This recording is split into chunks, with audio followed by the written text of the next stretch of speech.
Welcome, everyone, to another episode of the Scuttlebutt. I'm your host, Shaun Hall, Director of Programming with the Veterans Breakfast Club. We're a nonprofit in Western PA whose mission is to create communities of listening around veterans and their stories to connect, educate, heal, and inspire. You can find out everything there is to know about the VBC on our website, www.veteransbreakfastclub.org. On there, you can join our membership, which is $36 a year. But all of our programs are free, and we have a free quarterly magazine. All you have to do is send us your address, and we will send that out to you free of charge. Again, free quarterly magazine, and you can check out all of our events, both online and in person. A lot of our in-person breakfasts mostly happen here in the Western PA region, but we have an online Monday night Zoom program all about military topics and military history, which is great for everyone. All branches, all ears, everyone's invited, even non-veterans such as myself. It's a great place to get educated about the military and servicemen and women and their stories.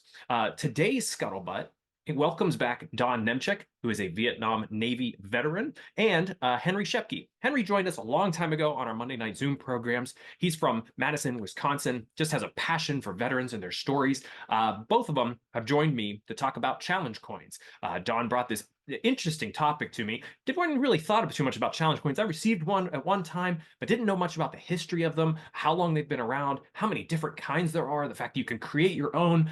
It's a really interesting topic. And Henry, who writes to veterans, mostly World War II veterans, asking them for an autograph and to hear their story, they'll send him some challenge coins. So we dive into a bit of the stories that he's received, some of the stories behind some of Donn's challenge coins, and we get into the history of some of the signatures that Henry has received, of which he has, let me say, a lot of signatures. So he has a lot of stories. But I hope that you enjoy this program. Please like, share, subscribe, and ring the bell on YouTube so you're the first to know whenever we release new episodes. And you can always reach out to me, Shaun, Shaun, at veteransbreakfastclub.org. Thank you so much for supporting the podcast, and enjoy the show.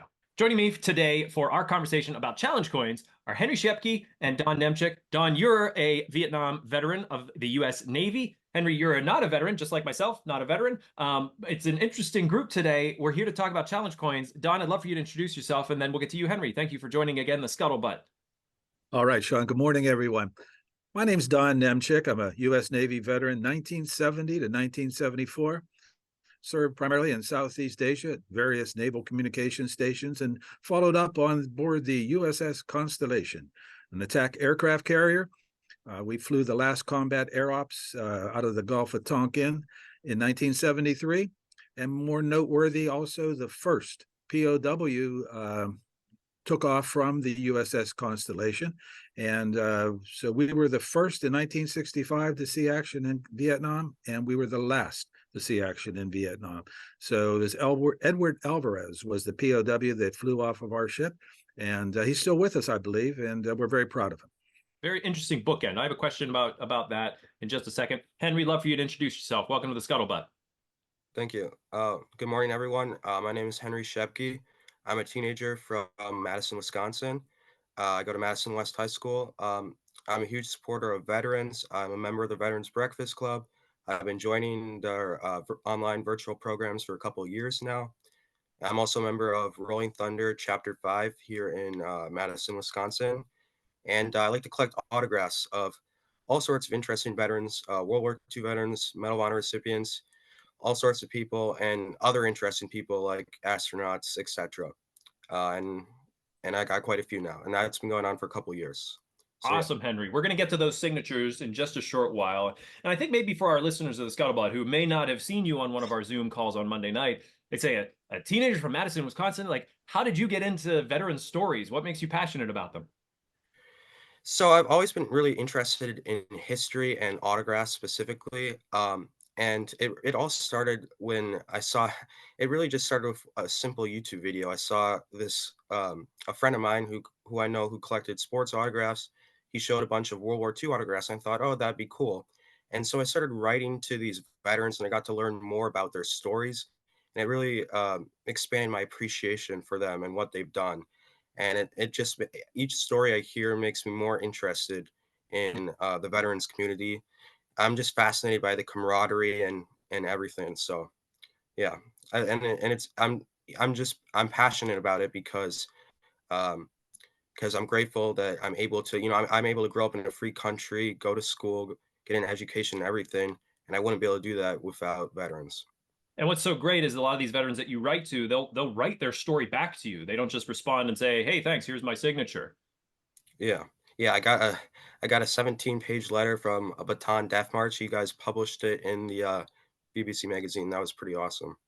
And if you're looking for that BBC magazine, you can go to our website, www.veteransbreakfastclub.org, look up our magazine. Past issues are on there, and you can find the letter that Henry received from this Bataan Death March veteran. Donn, getting back to a bit of your background, and talking about history today, because before we get into challenge coins, I was just interested in what you were just talking about and just the idea of bookending the Vietnam War from the Constellation. How much did you know about that when you served on the Constellation? And I hear a lot of veterans talk about, like, I didn't know much about the history of things until much later when I started really looking into it. Was it something you were aware of and something that you became maybe more proud of as you learned more? I was aware of it, Shaun, and the reason being our skipper, the captain of the USS Constellation, Captain J.D. Ward, was a Silver Star recipient fighter pilot and evolved up the line and became the commander of the USS Constellation. So we had a lot of background provided to us. You talk amongst yourselves. Several of the sailors had been on multiple Vietnam cruises, if you will. And we always talked about it. The ribbon rack that many of us sailors wear had multiple presidential unit citations, awards for excellence, combat action for some of the helicopter pilots, etc. So we were very well aware of the history of the USS Constellation and very proud of her as well. There's an association, of course, out there, and there's some reunions going on, etc. But as we start to mature rather quickly, the amount of sailors are starting to drift away. Of course, with social media, we talk about it a lot. Mostly we talk about the good times that we had, the ports of call, et cetera. And interesting about the Constellation, she even went into the Iraqi war, okay, toward the tail end. So the ship is always well thought of, as everyone thinks well of their ship. That's their home for many, many years or months. But yes, we were extremely aware of it. We talked about it often, and we're extremely proud of it as well. Excellent. So jumping into our main topic, challenge coins. It's something that we've never talked about here on the Scuttlebutt, and I was so excited, Donn, whenever you brought up the idea and that mentioned that Henry has a nice collection with him.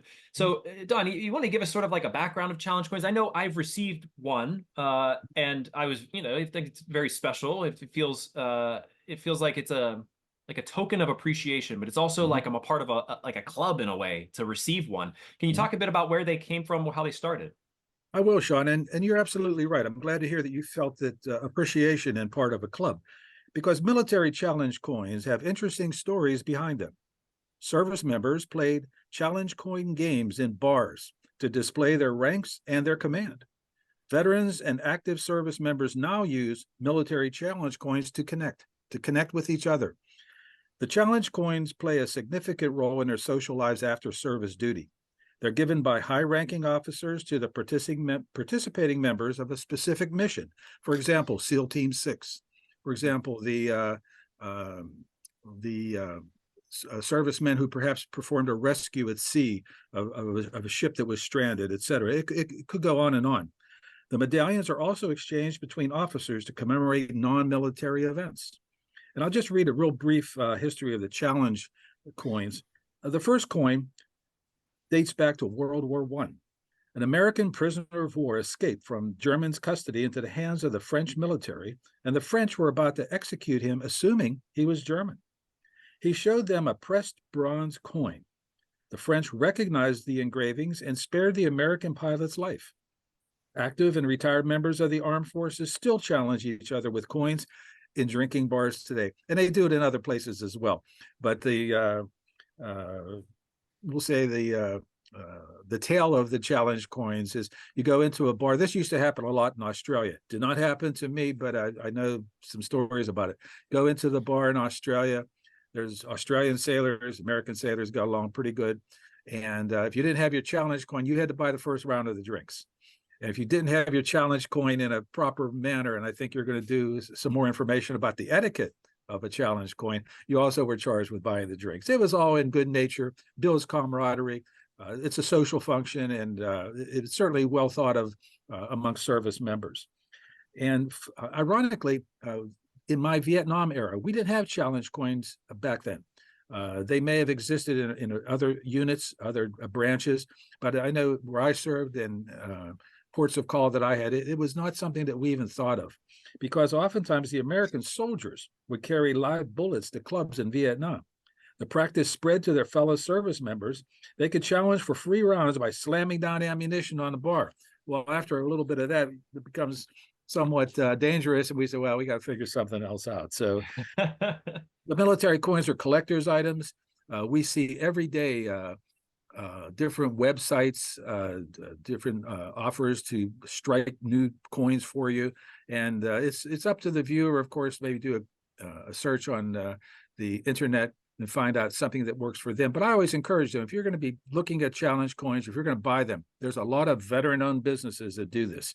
Try to get yourself a veteran-owned business, perhaps even a disabled veteran-owned business, who will take pride in making that coin for you, and you should get pretty good customer service as well. So you mentioned the etiquette of it. We have some videos down in the chat in the description that you can click on. One talks specifically about the history. You know, whenever you hand off a challenge coin, you usually hand it off in a handshake, in the palm of your hand. That's how mine was handed to me.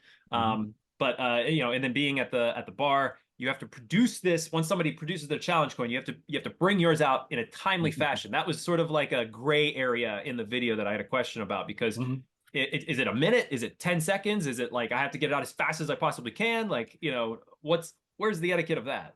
I think it depends on the situation. Right. I don't think there's a formal time frame, but there's always opportunities to present the coin. They could be used for identification of what unit you're with, drinking games, of course, and to boost morale, and not to overemphasize the drinking games of it, but oftentimes that goes hand in hand. But nowadays, the services have changed. They've gotten away from a lot of that. Just headed out to the bar when you pull into port or come into a duty station. There's a lot more to it nowadays. They use the challenge coins in more, we'll just say, worthwhile ways as well. The coins are used as a tool for recruitment into the military. You know, I can see a lot of young recruits going into their recruiter's office, and they're all eyes are wide open. They see the Marines in their snappy dress blues, and they see the sailors in their salty navy blue uniforms. Say, man, I want to be part of that. And as a recruiter, and recruitments are so far down now, with the exception of the Marine Corps, they look to bring these young men and women in and make them feel part of something early on. Back in the day, you know, you didn't have to feel part of something early on, because we were in a heavy the draft era. You know, people were either enlisting or you're going to be drafted. So there wasn't that need to polish someone to come into the service. You came in and said, okay, buddy, we didn't sign contracts. They just threw you to the wolves, if you will. But now they try to make it as attractive as possible for the young men and women coming in. And they're there also for remembrance. I mentioned that a lot of people have these racks of challenge coins on their desk, and they look upon those with a lot of pride and appreciation as well. Especially those who have served. They say, boy, I remember this unit, and here's what these guys did. And again, I think the challenge coins are something that's a piece of pride for anyone, either who have served or not. And of course, they inspire, and they're motivation for special occasions. You know, you get the Army Navy game, and you see them flip the coin, and they show the heads and the tails of it, and that's probably a challenge coin as well. So it's come a long way. There's many opportunities for people to purchase coins on the internet. And again, I'll just repeat that it's always good to try to find a veteran-owned business to purchase them from. So and you can create your own too. Like there's a gentleman, we have a link in the description about a gentleman who's created, you know, many different over 40 different designs. So you can find websites where you can create your own challenge coin to have be printed for you. And so this is any branch, any era. Like it's not all, you know, Coast Guard that can do challenge coins, or Navy. Anybody can do it, right? That's right. And it's not just military, first responders, just about anyone nowadays that have pride and camaraderie in where they're working, wherever there's a group. It could be a teachers union. It could be the iron workers, the steel workers. It could be just about anybody that does a challenge coins. Probably politicians do it as well. And they're pretty good with the handshake nowadays. So I'm sure that they use the challenge coin as well for their purposes, again, to be remembered, to bring spirit and camaraderie to the audience. You know what I'm thinking? On our hat, we have this VBC logo. That makes a really nice coin. It Uh, certainly does. Yeah, it and certainly does. yeah, there you go. Henry's holding up. Is that a challenge coin, Henry? Hold it back up again. Let me spotlight you here. Henry, is that a challenge coin or one of our pins? It's the challenge coin from a couple of years ago. You guys handed out. You know, I don't have one of those and I'm jealous now.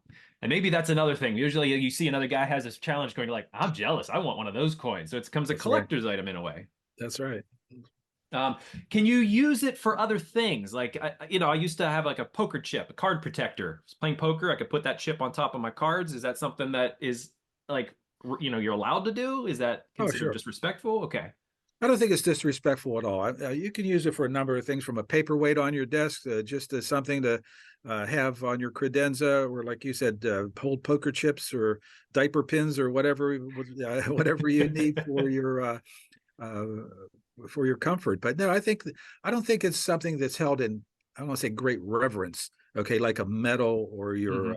unit citation or something like that. That has a little bit more meaning to it. I think a challenge coin is used for social purposes, morale boosters, and have some fun with it. And of course, I think that goes back to where it was originally used for, was who's going to buy the first round. But I think we've moved on a little bit more from that.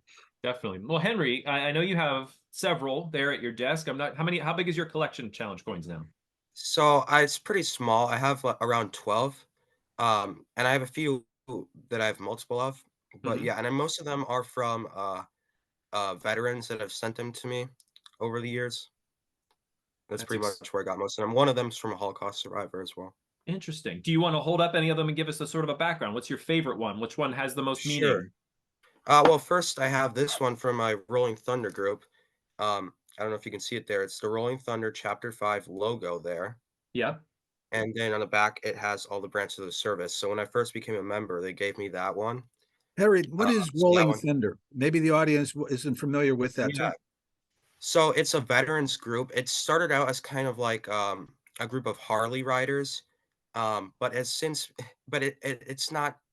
It's since become moved on from that because a lot of them, the Vietnam veterans, they would go out. It's the main point of the group was every year they would ride to DC to protest. Mhm. Um, and now they a lot of them are getting up there in age and they don't ride as much anymore. So now a lot of it is more local. So we do local events to raise money for different causes. Every Christmas, Rolling Thunder Chapter 5 will get a gift or something to a veteran in need Mhm. to help them out.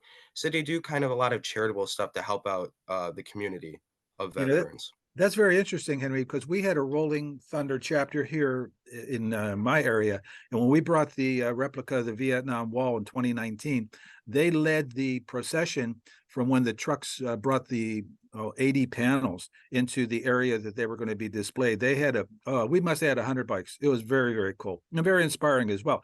To add something to that, the person who rode the first bike going into that was my cousin, whose brother was killed in 1966. So there was some meaning to it. It wasn't just a bunch of guys on a motorcycle. And you're right. The Rolling Thunder initially started as a protest back in the day, and then it morphed into when the Veterans Day and Memorial Day programs were being held at the Vietnam Wall. They rolled into DC, and they rolled in with pride.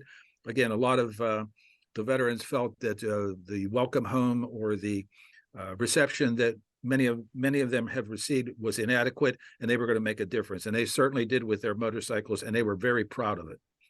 Mhm. All right. So we've seen the Rolling Thunder. Continue on, Henry. Let's take a look at this Yeah, collection. I have one from a Vietnam veteran here. Uh, Medal of Honor recipient, Peter C. Lemon. I don't know if you can see that there.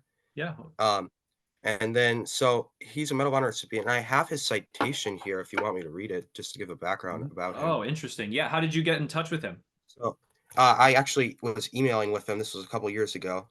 Um, so, so here's his citation: Sergeant Peter C. Lemon. He's also Canadian born, which is interesting. Company E's 2nd Battalion, 8th Cavalry, 1st Cavalry Division distinguished himself on April 1st, 1970, which is the date on the challenge coin, while serving as an assistant machine gunner during defensive fire support base Illingworth. When the base came under heavy enemy attack, Sergeant Lemon engaged a numerically superior enemy with machine gun and rifle fire from his defensive position until both weapons malfunctioned. He then used hand grenades to fend off the intensified enemy attack launched in his direction. After eliminating all but one of the enemy soldiers in the immediate vicinity, he pursued and disposed of the remaining soldier in hand-to-hand combat. Despite fragment wounds from an exploding grenade, Sergeant Lemon regained his position, carried a more seriously wounded comrade to an aid station, and as he returned was wounded a second time by enemy fire. Disregarding his personal injuries, he moved to his position through a hail of small arms and grenade fire. Sergeant Lemon immediately realized that the defensive sector was in danger of being overrun by the enemy and unhesitantly assaulted the enemy soldiers by throwing hand grenades and engaging in hand-to-hand combat. He was wounded yet a third time, but his determined efforts successfully drove the enemy from the position. Securing an operable machine gun, Sergeant Lemon stood atop an embankment, fully exposed to enemy fire, and placed effective fire upon the enemy until he collapsed from his multiple wounds and exhaustion. After regaining consciousness at the aid station, he refused medical evacuation until his more seriously wounded comrades had been evacuated. Sergeant Lemon's conspicuous gallantry and extraordinary heroism, above and beyond the call of duty, are in keeping with the highest traditions of the military service and reflect great credit upon him, his unit, and the United States Army. So that's his citation there. And you can see on the challenge coin here, it has the date that he received the Medal of Honor, or the date that got him the Medal of Honor. And then here it has like the 1st Cavalry Division, which he was in, and the names of three of his comrades who were killed in Vietnam, I believe. And so that's one of my favorite coins, just the overall design. And I had emailed him asking for, if there's any way I can get an autograph, and he sent me this challenge coin along with the photo and copy of his citation there. So that's one that is pretty special to me because I think it's a really cool design. And it's I think that was the first one I got, or one of the first ones I got as well. When you read, go ahead, Don. With modern manufacturing methods, the coins now are made much more intricate and colorful than they originally were, as Henry's is. And, I was just reading a little bit, guests to the White House often, and foreign dignitaries, of course, often receive minted coins as tokens of respect and hospitality. So again, it kind of morphed out of just the military and into a much more respectable item to hand off to people. And I think as Henry does, it cherishes that particular challenge coin. He'll remember that it has some meaning to it. And I just think it's a wonderful tradition that we have undertaken nowadays. I'm glad we're presenting it to the public. Henry, when you read a citation like that, thinking about what he went through to be awarded the Medal of Honor, what do you think about? Well, especially with the challenge coin, it means a lot to me when I read a citation that he took the time to give it to me. Just trying to visualize what he went through. It gives me a greater sense of appreciation, not just for him, but for all veterans, because many other veterans may not have the same exact story, but they went through similar situations. So I guess when I'm able to read experiences of veterans like that, it gives me a greater sense of appreciation for them. Yeah, amazing. Absolutely, that and especially to receive that one first. You start getting signatures, you start writing to people, you're not quite sure if they're going to write back, and then to receive such a really wonderful letter and a really nice challenge coin that just sort of like gives you motivation to say, I'm going to reach out to the next veteran and see and ask them about their story. And it's admirable that you're so committed to connecting with these veterans and hearing their stories too, because it's not just about, there are a lot of people that just go out and say, I want to collect signatures of celebrities, and that's just kind of my hobby. Whereas this seems like more than a hobby. It seems like it is a passion. Yeah, definitely. And it's not just a signature. Also, when I'm writing to a veteran, to be able to thank them, it means a lot to me. Absolutely. Do you have any more that you'd like to share a story about?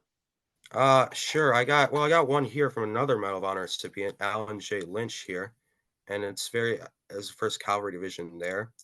Um, So yeah, and it has here on the back, I can read it for you. It says, the four-way test of the things we think, say, or do. Is it the truth?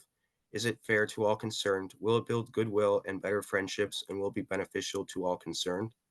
So I think that's kind of an interesting how people use challenge coins now to not also bring like a message to other people, like if like spread a message. Hmm. But so that was one that I got, and actually, he sent me. I'll show it to you here. He sent me a copy of his book too. Um, it's signed there. So that meant a lot to me as well. And another one that also means a lot to me is this one from a Holocaust survivor. That he published a book. His name is Michael Bornstein, and you can look up his book online. And so this too shall pass. Was kind of like their what they were thinking during the Holocaust when they're because he was sent to Auschwitz along with many family members, so they would tell each other, this will pass. They look forward to better days ahead. So this kind of, uh, I guess, represents that in a way. And I think this is the same thing in Hebrew, but I'm not 100% sure. So that one's also one that means a lot to me because his book was one of the first books that I read about the Holocaust, and it's a really good book. He's pictured here in this photo, um, and I encourage people to read this book online. So it's interesting how, like you're talking about, how challenge points are not they've expanded from just the military to others as well. And I guess it's not really challenge coins, more of just I don't know something from the book because it I guess like a promotional item I think because they would send them out with books. Hmm. But yeah, so that one's one that means a lot to me as well. And certainly a story like from him. This is this is the wisdom that they would try to share in a unbelievable situation. And then to be able to pass that on to future generations, there's this message that this too shall pass. Don, I'd love to switch over. You have a collection as well. My collection is not as vast as Henry's, of course. I obtained some challenge coins from the last command that I was serving on, the USS Constellation. And uh, I think the coin represents a very good image of the constellation, and we're very proud of having it. So I know I sent one to Henry earlier on, of course, and I sent some to others also. And I use it for the same purpose, to thank other sailors who I bump into, other veterans, and to recognize what that USS Constellation, their service to this country. And it was also called America's flagship. So the Connie was again well respected, and I want to carry forward by using the challenge coin. What is on the back? On the back is the U.S. Navy logo, I guess, if it was emblem. Okay, Hmm. it would be the U.S. Navy emblem, and that's pretty standard on all the challenge coins that I see from sailors. And I believe the Marine Corps probably has the eagle globe and anchor on the back of theirs as well. I think that's standard, perhaps maybe from the vendor that I use, but I've seen it in other challenge coins also. Of course, Henry has the flip side of the Holocaust survivor, so it could be used in many ways. When you go to reunions, do you make sure to take that coin? Absolutely.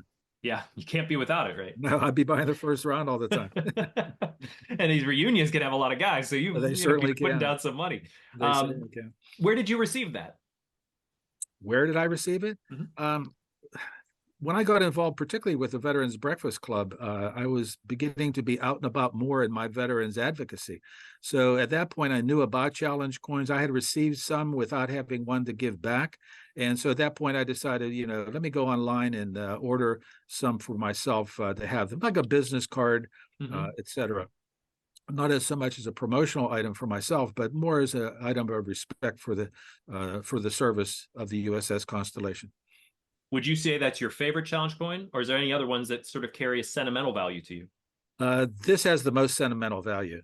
Hmm. Uh, I served with a friend of mine is no longer with us, and we talked about it a lot. And it just seems that some of the other guys that I served with, we've been in touch too. But this one has the most meaning to me, having been on board the Constellation and served accordingly.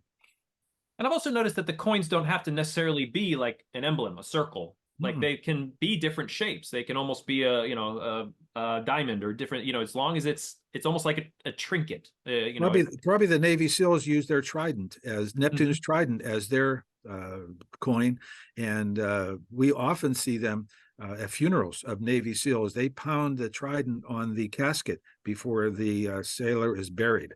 I've seen that in Yes, movies and never quite yes. understood what that meant. Like it's very famous. You can see it in I think it's the new Top Gun movie. Hmm. You see a trailer. Hmm. Tom Cruise Hmm. pounds the trident on Val Kilmer's Hmm. casket. I think in the trailer, and Hmm. that's something that's very pronounced in the trailer. But it's like why do they do that? Is there a history of that?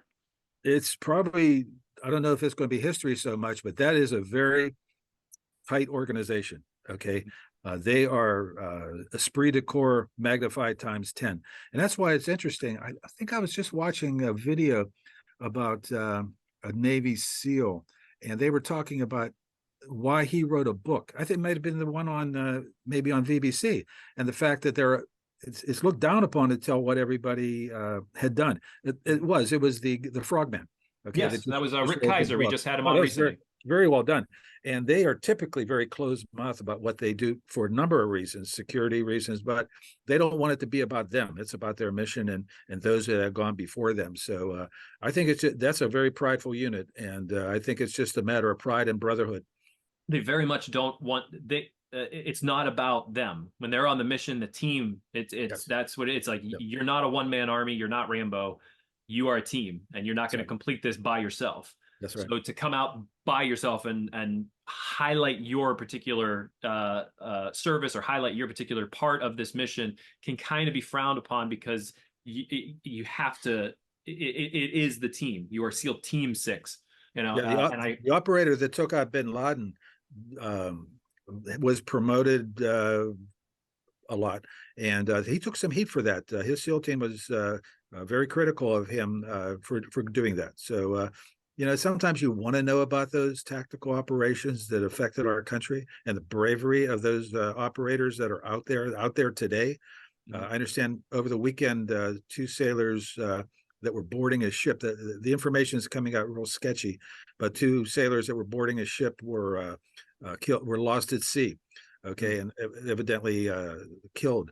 And they're believed to be special operator units, SEAL Team 6 guys. And I just hope that we recognize them. But I got a funny feeling we're not going to hear that much about them. Switching gears a bit, I think challenge coins are just really incredible, and I really want to get one of those BBC challenge coins. But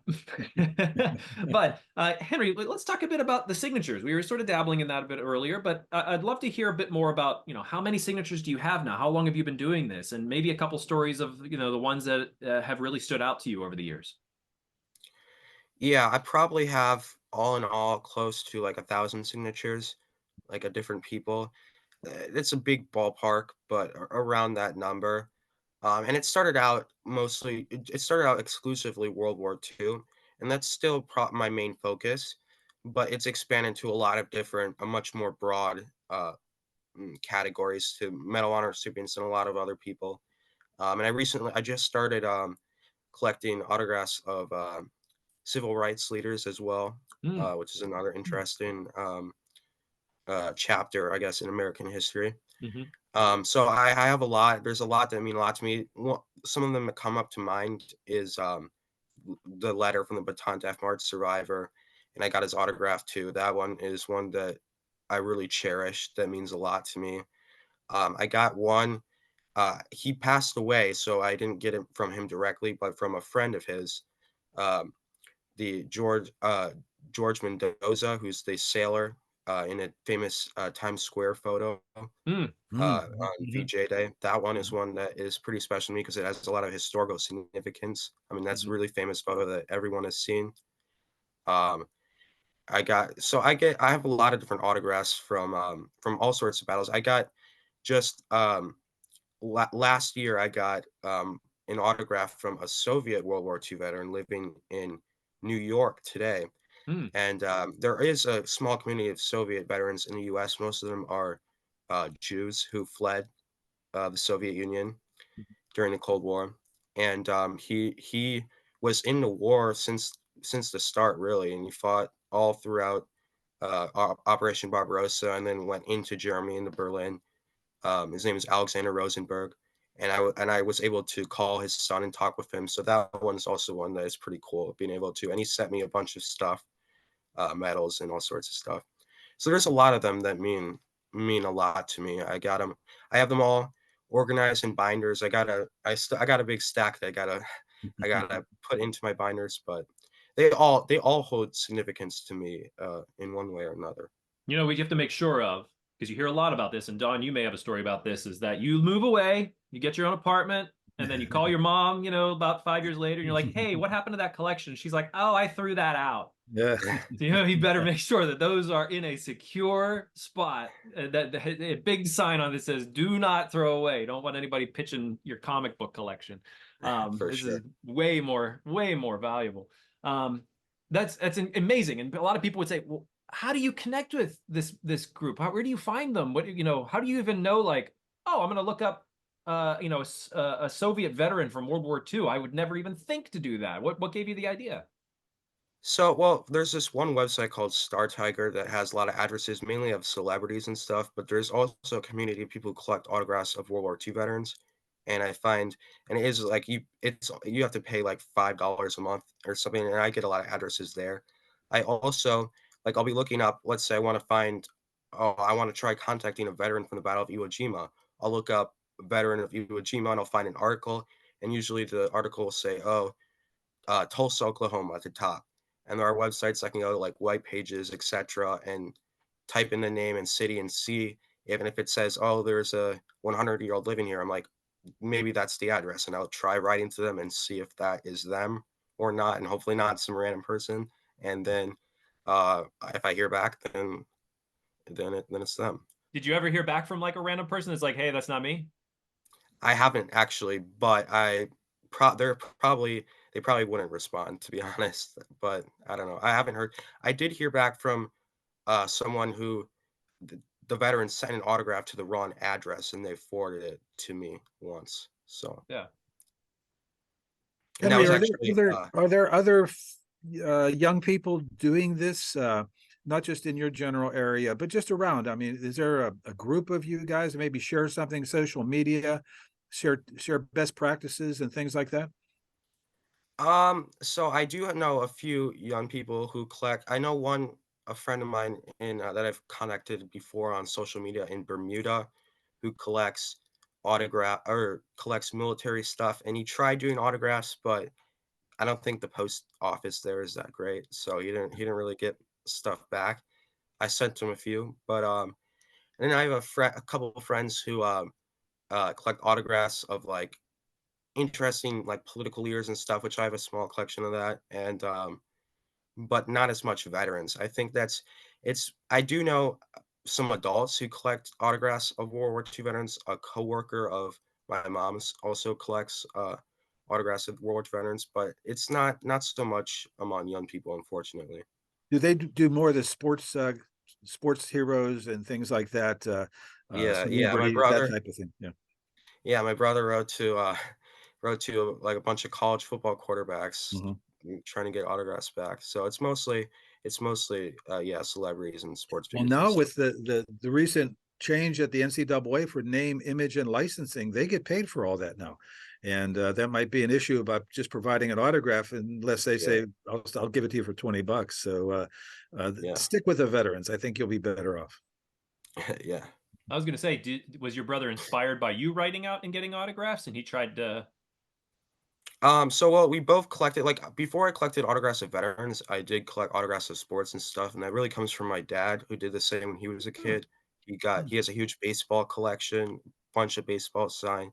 He even has a Mickey Mantle signed ball from his grandpa. So, um, so we always collected autographs. Um, so it wasn't necessarily like inspired by me, but definitely seeing me get a lot of stuff probably gave him the idea of, oh, maybe I can send more stuff out. did your brother hear back from any of the college quarterbacks that he wrote to?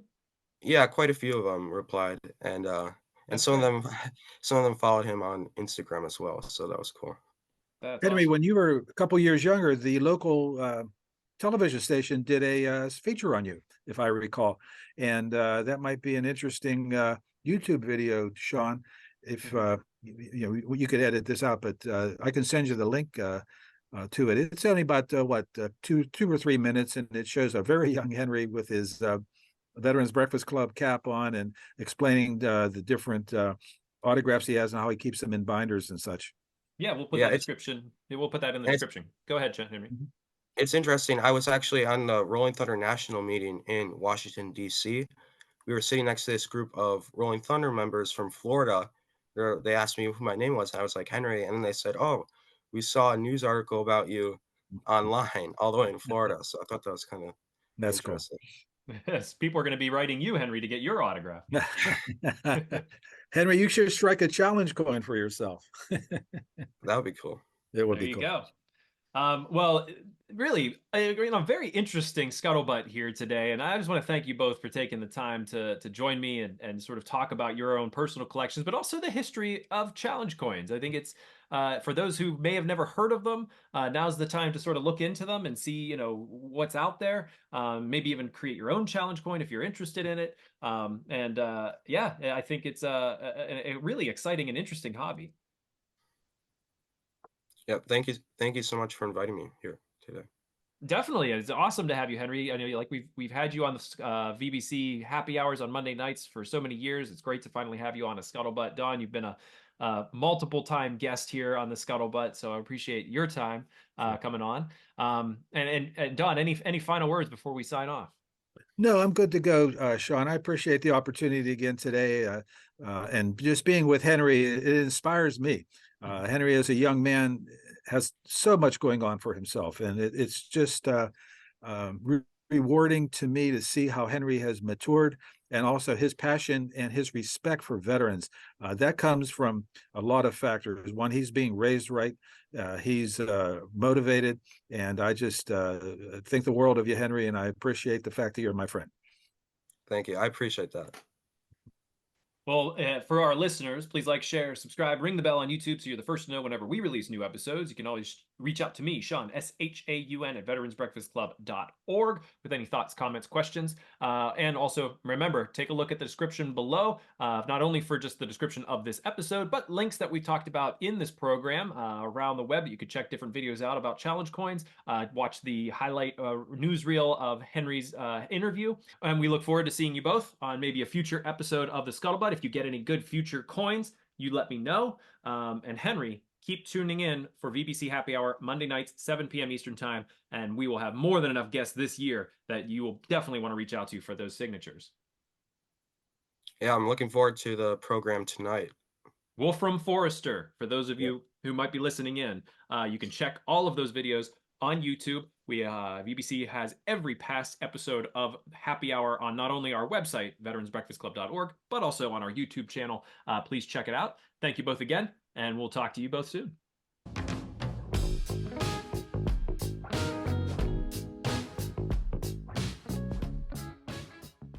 Thank you for watching this episode of The Scuttlebutt. I'd like to take a moment to thank our sponsor, Tobacco-Free Adagio Health. Tobacco-Free Adagio Health has been supporting the podcast for quite some time now. We've been so pleased to be supported by them. They are dedicated to reducing and preventing tobacco use and getting the word out about the hazards of smoking and secondhand smoke. They're all about health, so they want people to quit.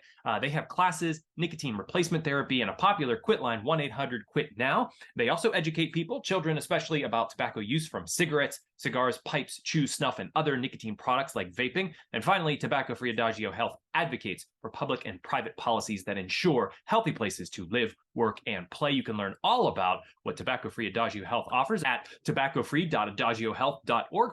Or you can check out the 2 Scuttlebutt episodes that featured Tobacco-Free Adagio Health. We had a wonderful representative come on to the podcast, talk to us about all the classes and therapies that they offer. It was 2 wonderful conversations, so I definitely direct you to both of those if you want more information, or just call their free quit line, 1-800-QUIT-NOW. Thank you again, Tobacco-Free Adagio Health, for your support.